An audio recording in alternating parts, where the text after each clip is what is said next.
Hello, everybody, and welcome to This Week in Cannabis Interviews. This week, of course, we're bringing you another special guest. This man is a product specialist and a subject matter expert in the cannabis space, as well as an advisor and so much more. He's specializing in the medical field of cannabis, and he has a company called Sean M. HAYES Consulting, as well as being a partner in SAC HAYES Consulting. Please welcome to the program, Sean HAYES. How are you doing today? Hi, Jesse. I'm doing well. Thank you so much for having me. Thank you for being on the show. So I wanted to get started with how you took your first steps into entering into the cannabis industry, and what was that journey like? Absolutely. So it wasn't necessarily on purpose at first. I am a chronic pain patient myself. I've been dealing with chronic pain for quite a few years now. And when it got to the point that my doctors were the only thing left really was to prescribe to me opiates, was around the time that the term opioid crisis was becoming an unfortunate household term. So I really just wanted to find any possible alternative that was out there. I already had a fair amount of cannabis experience and I was passionate about it. So I knew there was potential to help myself therapeutically there, but there were obviously roadblocks at first. So, my existing supply didn't exactly have the variety for what I really needed to hone in my needs, specifically time of day and, symptom control. And then there was just general life. I was working downtown Toronto for a major company, and I couldn't exactly take the elevator down in the middle of the day and burn one down every time I had pain issues. So I had to get into the medical system as a patient and sort of master my own treatment. And from there, I started seeing a lot of postings for, clinic jobs and patient educator and stuff like that. And I figured something I was passionate about could be a much more fun way to earn a living. So I took the dive. I quit my job and joined with a small clinic network as a patient educator. From there, I moved on to working with an LP as a patient educator, creating curriculum. And then as a product specialist and subject matter expert, I began working with other departments within the LP, so marketing, sales, production, etc. And really, it just sort of opens up into so many different opportunities there. Nice. So what was your personal journey that led you towards cannabis as a medical alternative to opioids, as you were mentioning? Absolutely. So once you've done physiotherapy, once you've seen a variety of specialists, and once you are down to really just, you're either waiting on more specialists or surgery, or you're just looking at medicines, it gets to the point where you're just looking at opiates. Or at least that was more or less my situation because nothing else was doing a lot for me. And even if it wasn't said, I started thinking about the idea of a permanent prescription, and especially for something that everyone was very, very scared of at the time. And I needed to know that I could do something different. And it wasn't easy. It isn't easy for most people. I mean, this was many years ago, but even then, with my trusted family doctor, these were many conversations had, other medications tried, different options taken, and ultimately it came down to sitting down, having my wife present, et cetera, and discussing that we've seen the efficacy of this. We want to go down this road, and we should all do it together responsibly. But it is a journey. It takes a lot of experimenting and trying new products. We had a lot less knowledge and a lot fewer educators out there then. And so when you learn to master your own experience and doing that research, you learn about a lot of other things. You work with a lot of different people, and you start to amass that knowledge. And really, your own journey sort of spills into others. Right. So when it comes to the medical cannabis space and where we're at right now in 2019, there's a lot of talk in general about Health Canada and their regulations surrounding cannabis. So in the medical space, how do you feel that that's going? Do you feel that there's certain maybe restrictions that are in place that need to be removed so that more people can get access to cannabis as a medicine?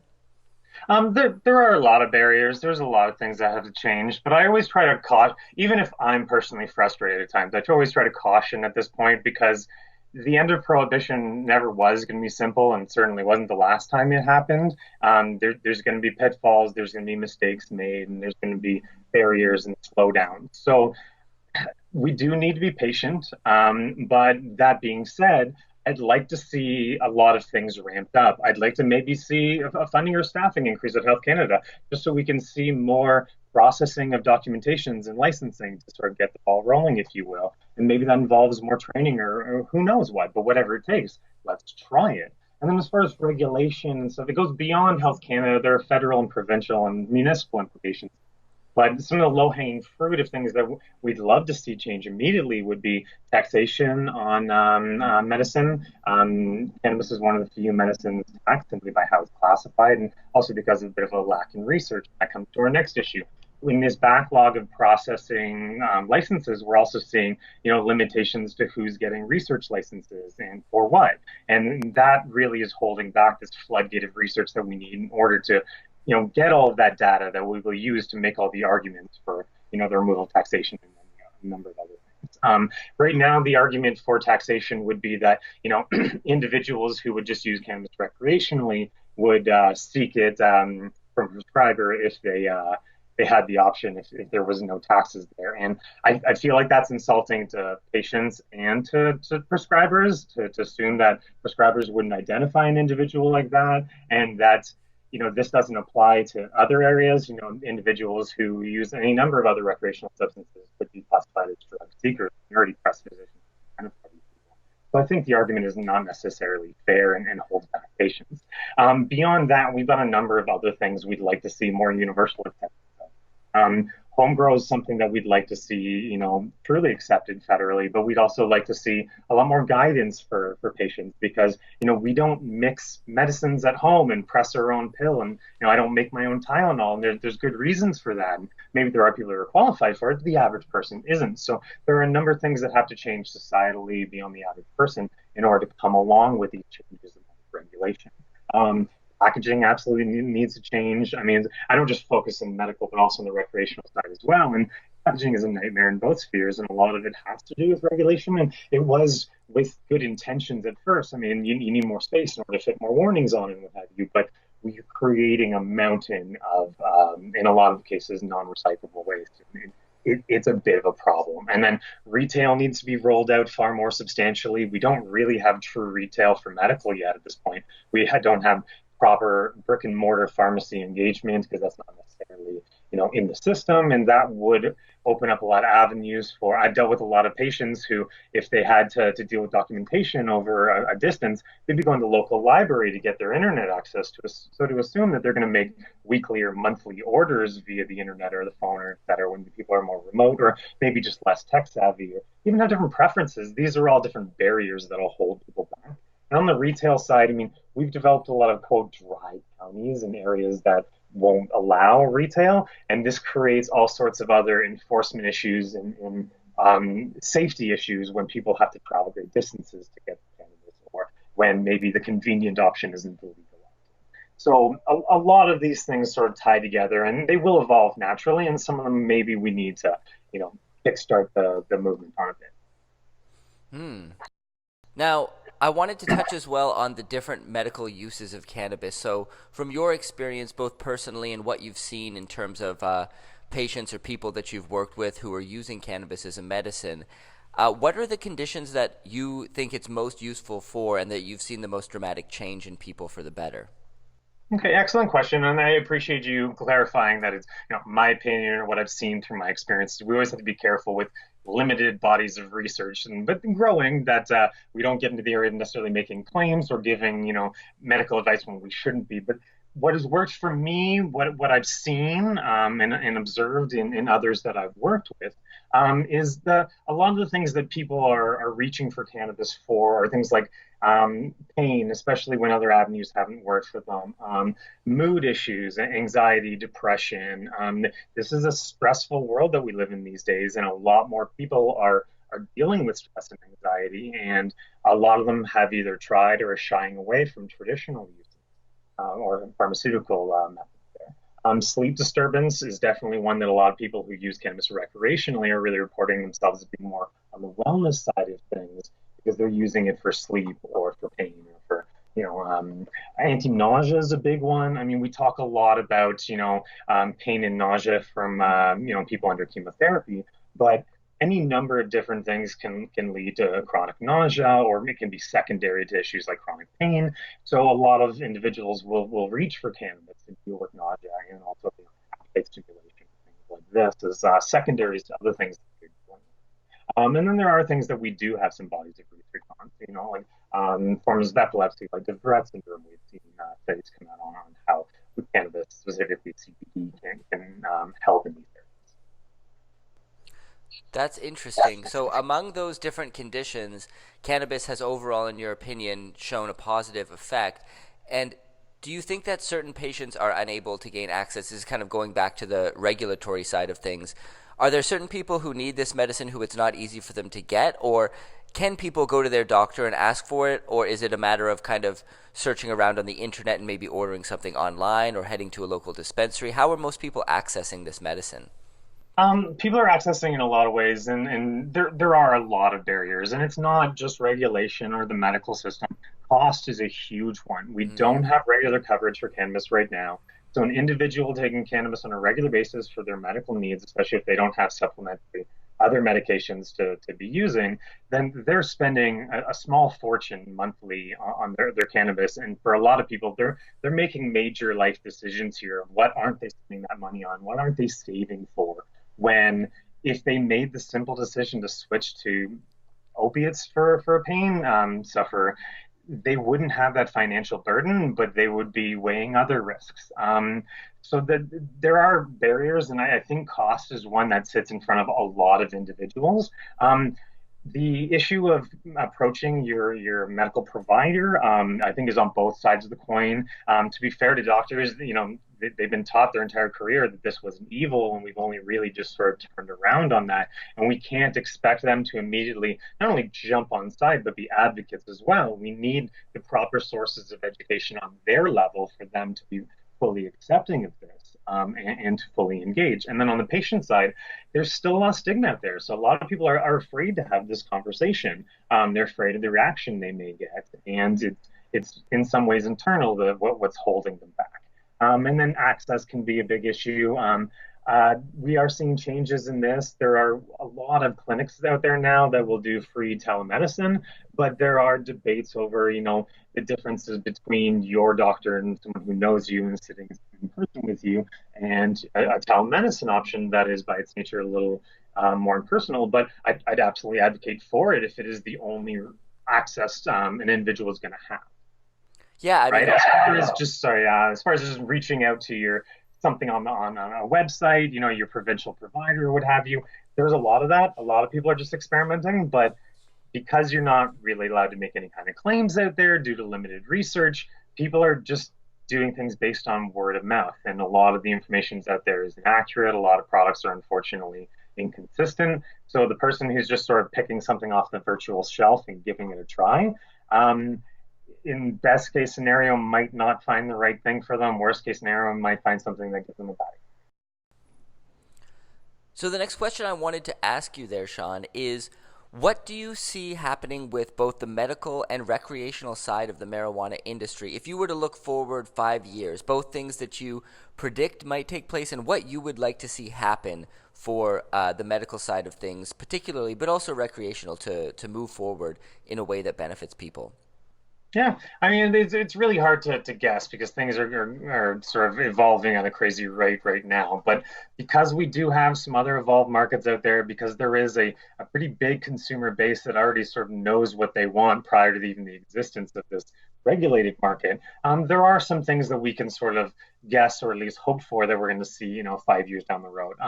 For both markets, medical and recreational, wellness, etc., new formats is probably going to be the biggest thing.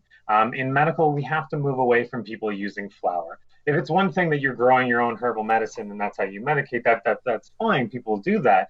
But for people who are taking this as, an authorized, prescribed, whatever you want to call it, medication, it shouldn't come in the form of flour. It's kind of a common joke within, people within the industry, their culture, that, when you need penicillin, your doctor doesn't send you to the market to get so many grams of blue cheese.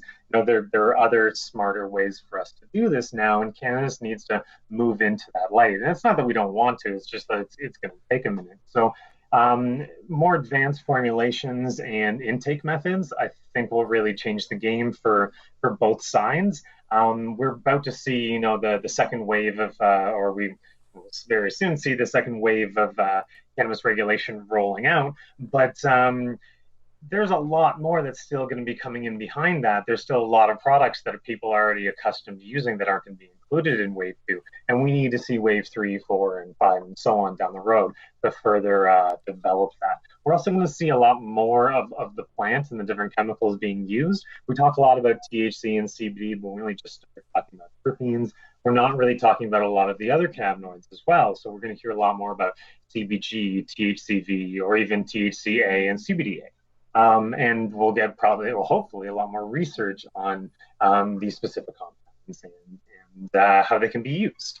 And then I'd like to see also a lot more acceptance. We need to see a reduction in social stigma, medical stigma, and a lot of that will come naturally just as more people have positive experiences, more research comes out, and we get more hard data on how to guide people on what to use when for what. Yeah, it's crazy that we live in a world where people, we were talking earlier and touching on opioids and how cannabis is such a great alternative. A lot of people aren't aware how destructive opioid withdrawal is, and when a person is prescribed pain medication over a certain term of time, a lot of the time the tapering regimen, they're not really given a lot of assistance with what can often be the absolutely crippling side effects, including massive depression, all sorts of psychological issues, as well as physical. So it's funny that there's not really a stigma attached to taking that sort of medicine, but there is to cannabis, which is a way, way safer, I mean, it's league safer alternative. I mean, in fairness, there is a bit of stigma. I mean, any pain medication has some stigma attached to it. And with what's going on in the current climate, there is a lot more stigma being attached to opioid use. And unfortunately, for some people, it kind of is an only option. Because not everybody reacts well or finds relief from cannabis. Just a lot of people do. But it's a very valid point on understanding how we compare and look at the two, and even just on the point of the potential for withdrawal and the need for regimens. When I first pictured the idea, if I didn't find an alternative, was I going to be using opiates for a very long period of time? I started debating, was I going to be asking questions of my doctor, like, are we going to pull out the calendar and say, okay, this many months down the road, we're going to enroll you into this rehab program because at this point it's going to be necessary. And then you're going to be dry for this long, and then we're going to start you up again, and so on. So, because there would have to be some kind of a plan like that. So I think everything we do, we need to do more responsibly, and cannabis is included. Right.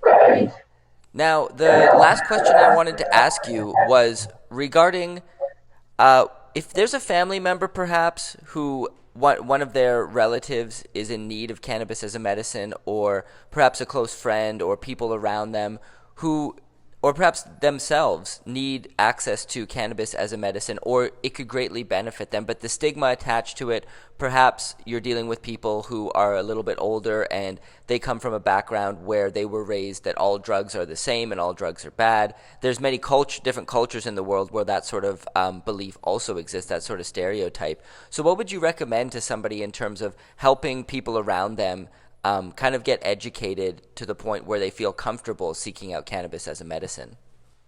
It might sound a little bit cliche, but knowledge is power. I mean, the first place to start is to inform people. And if somebody's argument is entirely rooted in stigma and you can't even discuss with them medical options, well, let's start about where did that stigma, or where did those laws come from? And there's a lot of information on how some of those things are a little bit seedy, or are some cultures that have had problems with cannabis. So you go far back enough in time, it was something that was highly utilized. So understanding things from a historical context, understanding the particular argument or discussion, let's say, that you're having with individuals, is very important. And then you start to build on that knowledge base, so we can do away with myths and stigma and misinformation, and really focus on the facts that we do have. For a lot of people too, if they're hesitant, if it's not about stigma or holding on to old beliefs, for some of them it's just some people are reluctant to try any kind of new medicines. So learning a lot about other people's experiences. I mean, this probably had a lot more weight in the early days of cannabis, but so many patients talked about the value of speaking to someone else who was themselves a patient and had experience, because that gave them a lot more confidence, that disarmed them. It made them feel that they were being related to, but it also gave a lot more value to the information they were getting. And really people need to be made more comfortable with this, because when you just mention cannabis, marijuana, whatever people will say when they bring it to you, you're going to imagine whatever you're going to imagine. When we talk about most medicines, we'll talk about a pill, we'll talk about a spray, we'll talk about a cream. But what do you picture when someone says to you medical cannabis? So changing that imagery to, is it a gel capsule? Is it a liquid dropper? Is it some new future formulation? Is it a spray under the tongue? Whatever it happens to be, so they don't envision themselves smoking a joint or doing something that maybe they're opposed to. And also, in this way, you can remove some of the fear that some people might have. Even if they're very willing, they might be intimidated at the idea of somebody handing them a jar of cannabis bud, handing them a grinder, and sending them on their merry way. Even if they have these many things at their disposal, early cannabis education had a lot more to do with the mechanics of things than it actually did with how to go about using the medicine purpose driven for your symptoms. A pharmacist doesn't immediately start the conversation with you about what a pill is and how to take it. We all kind of understand these things. We understand how to swallow, and we can move past that. So we talk about time of day, with or without food, can you operate machinery? And with cannabis, people need to understand the mechanics to make them more comfortable. And I think these various ways of educating people on whatever their reluctance is absolutely the way to reach them. And also be accepting of people. People have their own reluctances or fears for a reason, good or not. And you have to be willing to hear them and allow them to open up if you're going to get anywhere with them. Most patients have felt ignored, especially people who are looking for alternate options. Whether it's true or not, they felt ignored, they felt undertreated, and they're just looking to be understood. So, first and foremost, listen to these people and then find a way to talk to them. Yeah, everyone sees the world through a different lens, so I think it's very important that we do kind of put ourselves through other people's perspectives to kind of get an idea of how they see the world, and that can be very helpful with reaching them and sharing new ideas as well. So, Sean, thank you so much for joining us on the program today. Is there anywhere people can find you online if they want to reach out and maybe ask some questions? The easiest way to get a hold of me is via LinkedIn, but if you're on there, Sean at SeanMHayesConsulting.com. Great. We'll put the link in the description below as well. Thank you so much for joining us today. It's been an awesome and very informative discussion. Thank you for having me. It's been fun. Awesome. And thank you, viewer, for watching This Week in Cannabis Interviews. We'd love to hear from you. Please do drop us a comment below. Send us a message. Let us know what you'd like to see on future episodes. And we'll see you guys next time on This Week in Cannabis.